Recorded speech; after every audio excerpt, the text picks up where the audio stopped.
Et voilà les potos, le match en retard à Nantes s'est terminé sur un match nul comme au match aller. Je pensais qu'on allait le remporter ce match, mais finalement on leur laisse un point. Après bon, c'est pas grave, on leur doit bien ça, ils ont été bien gentils d'accepter de reporter ce match pour nous faire plaisir, pour nous aider pour la Ligue des Champions. Ah, c'est de bonne guerre.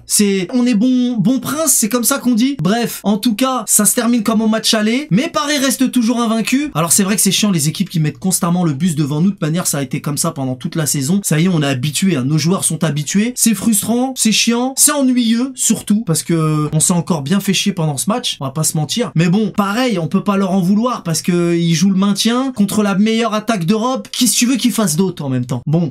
C'est relou, c'est usant, mais c'est comme ça. Après, quand même, un truc qui est chiant, c'est que je reconnais pas notre attaque. Barcola, j'ai l'impression qu'il a pas envie. Vitinha qui continue de tricoter, de dribbler. Il y a beaucoup de choses dans notre attaque enfin, il y a des choses offensivement qui me plaisent pas, mais est-ce qu'on peut leur en vouloir? Je me pose la question. Évidemment, ils ont la tête à la demi-finale contre Arsenal. Et en plus, c'est dur de jouer à fond quand t'es déjà champion. Même s'il y a cette histoire d'invincibilité, cette histoire de record, je suis bien content, c'est cool. Mais c'est vrai que offensivement, ils y étaient pas. Il y en a, j'ai l'impression, ils ont pas envie de jouer. Donc d'un côté, j'ai envie de gueuler en leur disant, les gars, si vous voulez pas jouer, laissez les titis jouer, hein, faut le dire au coach. Comme ça ira plus vite. Mais d'un autre côté, je les comprends. Donc je sais pas ce que vous en pensez. Dites-moi dans l'espace commentaire, vous pensez qu'ils devraient jouer à fond quand bien même ils sont déjà champions, quand bien même ils ont la tête au match de Ligue des Champions, ou alors dans ce cas-là, qu'ils laissent la place aux titis pour qu'ils fassent un petit peu leur stat. Je sais pas. En tout cas, moi je pense que ça peut se comprendre. Alors j'ai dit que Barcola manquait d'envie. J'ai parlé de Vitinha, mais on peut même parler de tous les remplaçants. Hein. Toutes les rentrées ont été décevantes ce soir. Donc c'est loin d'être le meilleur match de l'année, ça c'est le moins qu'on puisse dire. Mais bon, j'ai du mal à leur en vouloir, même si franchement c'était frustrant. Alors bien sûr, je comprends que notre équipe est dans la gestion, que l'invincibilité c'était la priorité, mais d'un autre côté, on prépare le match contre Arsenal. Donc faut pas faire de conneries. Il faut quand même prendre ça au sérieux aussi. Il faut quand même pas l'oublier. Ça risque de nous porter préjudice s'il y a un manque d'envie. Donc je commence à m'inquiéter. Mais d'un autre côté,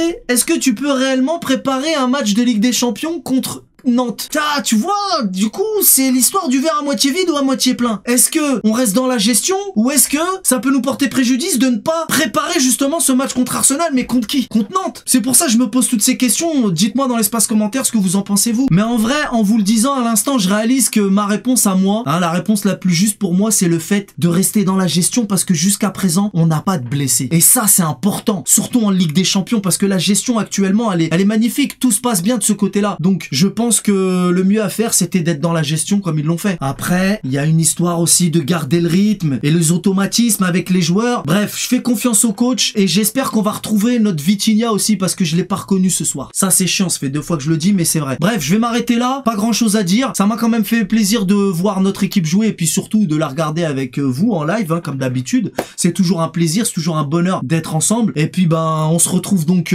vendredi, ouais c'est ça, vendredi pour le match face à Nice. Et puis après on pourra passer aux choses sérieuses. Bref, je vous souhaite à tous une bonne soirée et je vous dis à bientôt. Et n'oubliez pas le petit pouce bleu qui fait zizir. On connaît les bails. Salut!